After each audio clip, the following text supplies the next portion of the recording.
విశాఖలో దారుణం జరిగింది. విశాఖ గాజువాకలో ఓ ఫిజియోథెరపిస్ట్ బలమరణానికి పాల్పడింది. రజని అనేటువంటి ఆ ఫిజియోథెరపిస్ట్ మధురవాడలోని కాలేజీలో సెకండ్ ఇయర్ చదువుతోంది. రజని ప్రేమించినటువంటి వ్యక్తిని మర్చిపోలేక బలమరణానికి పాల్పడింది. తన బాధను వివరిస్తూ తల్లిదండ్రులకి మెసేజ్ కూడా పెట్టింది. మిమ్మల్ని మోసం చేయడం కరెక్ట్ కాదనిపిస్తోంది.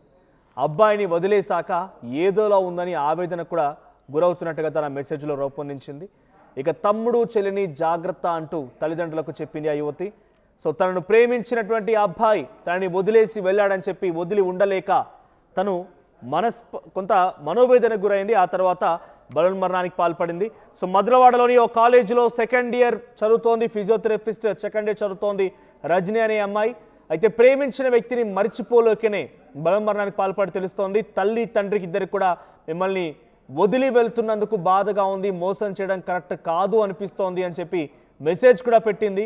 అబ్బాయిని వదిలేసాక ఏదైనా ఉందని చెప్పింది. ఆ తర్వాత తమ్ముడు చెల్లిని కూడా జాగ్రత్త అంటూ తల్లిదండ్రులకి ఆ యువతి చెప్పి తర్వాత బలమరణానికి పాల్పడింది. దీనికి సంబంధించి మరిన్ని అప్డేట్స్ మా ప్రతినిధి రామచంద్ర అందిస్తారు. రామచంద్ర, ఏం జరిగింది? ఆ అమ్మాయి ప్రేమించింది ఎవరిని? ఎవరు ఆ వ్యక్తి ఆ అమ్మాయిని మోసం చేసింది? సో ఈ విషయం ఆ తల్లిదండ్రులకు తెలుసా? అసలు ఏం జరిగింది? ఒక అబ్బాయి వదిలేశాడని చెప్పి అమ్మాయి ఇంత మనోవేదనకు గురైపోయి బలమరణానికి పాల్పడడం గల కారణం ఏంటి? ఇంకేదైనా రీజన్స్ ఉన్నాయా? విషయంపై ఇంకా వాళ్ళ కుటుంబ సభ్యులు స్పష్టంగా చేయట్లేదు. అయితే ఆ అమ్మాయి అక్కడ రాసిన లేఖలో ఆ ప్రేమికుడు ఎవరైతే ప్రేమించానన్న చెప్తున్నాడో ఆ వ్యక్తిని ఎక్కడ కూడా నిందించలేదు.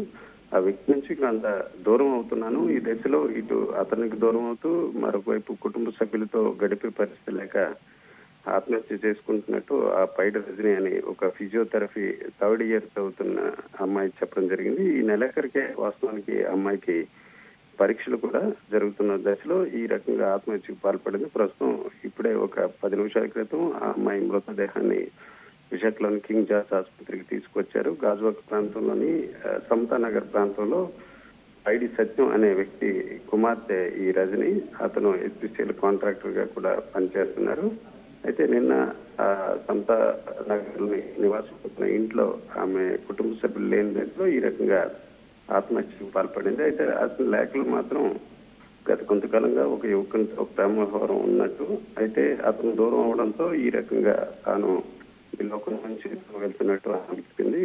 తమ్ముడిని జాగ్రత్తగా చూసుకోమని చెప్పింది. అయితే నందు, నిజానికి చూసుకుంటే ఇటీవల కాలంలో విశాఖ కేంద్రంగా ఈ రకమైన ఘటనలు 2 చోటు చేసుకున్నాయి. కోమలి అనే ఒక యూట్యూబర్ కూడా విశాఖ నుంచి హైదరాబాద్ వెళ్లి అక్కడ కూడా ప్రేమికుడు దూరం అయ్యాడని ఆమె ఆత్మహత్యకు పాల్పడింది. ఇదంతా కూడా ఇప్పటికే 2 తెలుగు రాష్ట్రాల్లో కూడా సంచలనం రేకెత్తించాయి. ఈ దశలో ఇప్పటికే కోమలి కుటుంబ సభ్యులు కూడా ఆ ప్రాంతంలో కన్నీరుమున్నీరుగా ఉంటున్న దశలో ఈ రజనీ వ్యవహారం కూడా చోటు చేసుకోవడం ఒక రకంగా చర్చ కొనసాగుతుంది. ప్రస్తుతం వారి కుటుంబ సభ్యులు ఎవరిని బ్లేమ్ చేయట్లేదు.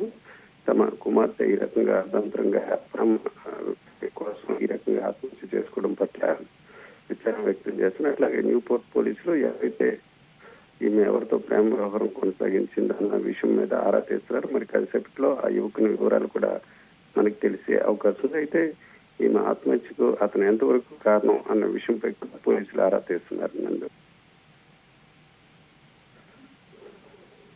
ఫిజియోథెరపిస్ట్ సెకండ్ ఇయర్ చదువుతున్నటువంటి ఆ అమ్మాయి చాలా తీవ్రంగా బలమరణానికి పాల్పడింది. ఒకసారి ఆ లేఖ కూడా ఉంది నా చేతిలో. డాడీ మమ్మీ నాకేం తెలియట్లేదు, నేను తప్పు చేసేసా, నేను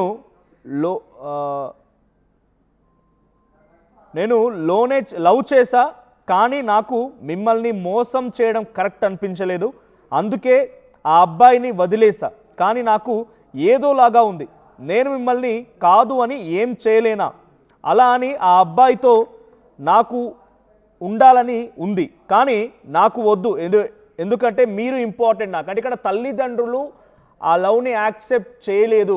బహుశా తల్లిదండ్రులకు తెలియకపోవచ్చు, కానీ తల్లిదండ్రుల గురించి ఆలోచించి ఆ అబ్బాయిని వదిలేసింది. కానీ ఆ అబ్బాయిని వదిలి ఉండడం మళ్ళీ తల్లికి ఇష్టం లేదు, ఈ అమ్మాయికి ఇష్టం లేదు. కాబట్టి తను మనోవేదనకు గురైపోయి బలమరణానికి పాల్పడింది. నేను మీకోసం ఏం చేయలేకపోయా, కానీ తప్పు అయితే చేయాలని అనుకోవట్లేదు, నేను ఉంటే తప్పు అవుతుంది, నేను లేకపోతే ఏం తప్పు అవ్వదు, అందుకే బాయ్ మమ్మీ డాడీ, చెల్లి తమ్ముడు జాగ్రత్త, ఇది తను రాసినటువంటి లేఖ. సో ఆ అబ్బాయిని ప్రేమించింది, ఆ అబ్బాయిని ప్రేమించింది. బహుశా తల్లిదండ్రులకు కూడా విషయం తెలియకపోవచ్చు. ఉంటే నేను ఆ అబ్బాయితో ఉండాల్సి వస్తుంది, ఆ అబ్బాయిని ఉండడానికి నేను ఇష్టపడడం లేదు, ఆ అబ్బాయితో ఉండాలనుకుంటున్నాను, కాబట్టి అది ఉండడం తప్పు అవుతుంది, అలా తప్పు చేయడం నాకు ఇష్టం లేదు, అందుకే నేను చనిపోతున్నానని చెప్పి బలవన్ మరణానికి పాల్పడింది. సో ప్రజెంట్ ఆ కుటుంబం ఎంత కన్నీటి పర్యంతం అవుతుందో. ఇలా కొంతమంది తెలిసి తెలియక కొంత ఇమ్మెచ్యూర్ అనుకుంటామా, లేకపోతే ఇంకేదైనా కానివ్వండి, ప్రేమించిన అబ్బాయిని వదిలి ఉండడం ఇష్టం లేదన్నప్పుడు తల్లిదండ్రిని కన్విన్స్ చేసుకోండి, ఆ తల్లిదండ్రితో మాట్లాడండి, వారిని ఒప్పించండి. మిమ్మల్ని ఇంతలా పెద్ద చేసి మిమ్మల్ని చదివించి మంచి విద్యాబుద్ధులు నేర్పించిన తల్లిదండ్రులు మీరు నిజంగా అంత మెచ్యూర్గా ఉన్నారు, అబ్బాయితో కలిసి నిజంగానే జీవితాన్ని షేర్ చేసుకుంటే బాగుంటారు అనుకున్నప్పుడు ఆ తల్లిదండ్రులు యాక్సెప్ట్ చేస్తారు, వాళ్ళని కన్విన్స్ చేయండి, లేదంటే ఊరుకోండి. అంతేగాని తల్లిదండ్రులకి ఒక క్షోభను మిగిల్చి దీనికైనా సార్థకత ఉంటుందా? ఇప్పుడు ఈ అమ్మాయి రాసినటువంటి లేఖకి నిజంగానే ఒక అర్థం ఉందనుకుంటున్నారా? మీ అభిప్రాయం ఏంటో కామెంట్ చేయండి. సో ఫర్ ద ఫస్ట్, ఇక్కడ ఇటువంటి లెటర్లు చూసినప్పుడల్లా కూడా అమ్మాయి కానీ అబ్బాయి కానీ ఎలా ఆలోచిస్తున్నారు, వాళ్ళ మనస్తత్వం ఎలా ఉంటుంది, ఎంత సెన్సిటివ్గా ఎంత ఇమ్మెచ్యూర్గా ఆలోచిస్తున్నారు అనే రకంగా కొంత బాధ కూడా కలుగుతుంది. సో ఇప్పుడు తల్లిదండ్రుల గురించి ఆలోచించలేదు ఆ అమ్మాయి. ఇప్పుడు కూడా తను బలవన్మరణానికి పాల్పడి చనిపోయినా కూడా దీంట్లో అబ్బాయిని వదిలి ఉండడం ఇష్టం లేదు, తల్లిదండ్రుల్ని దూరం చేసుకోవడం బాధగా ఉందనేది ఎక్కడ కూడా పెద్దగా కనిపించలేదు, అబ్బాయిని వదిలి ఉండలేకపోతున్న రకంగా మెన్షన్ చేసింది. సో మీరు ప్రేమిస్తే ప్రేమని గెలిపించుకోండి, తల్లిదండ్రులు ఒప్పించండి, ఎంత దూరమైనా వెళ్ళండి, అవసరమైతే వెయిట్ చేయండి, కన్విన్స్ చేయండి. కానీ ఈ రకంగా తప్పుడు ఆలోచనతో క్షణికావేశంలో తీసుకున్న నిర్ణయాల పట్ల చాలా పెద్ద ఎత్తున మూల్యం చెల్లించాల్సి ఉంటుంది. ఆ తల్లిదండ్రులకి క్షోభను మిగిల్చారు.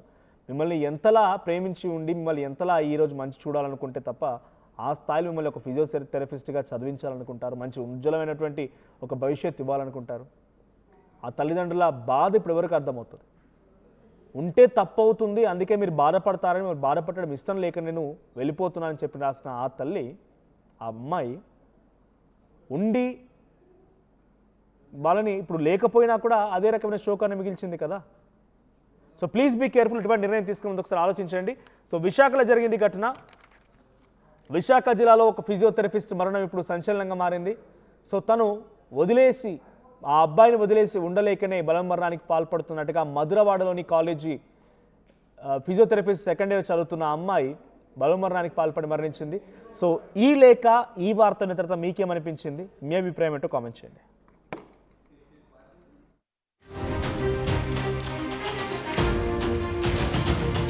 అసలైన తొలి వెలుగు. ఫాలో వాట్సాప్ @తొలి వెలుగు official.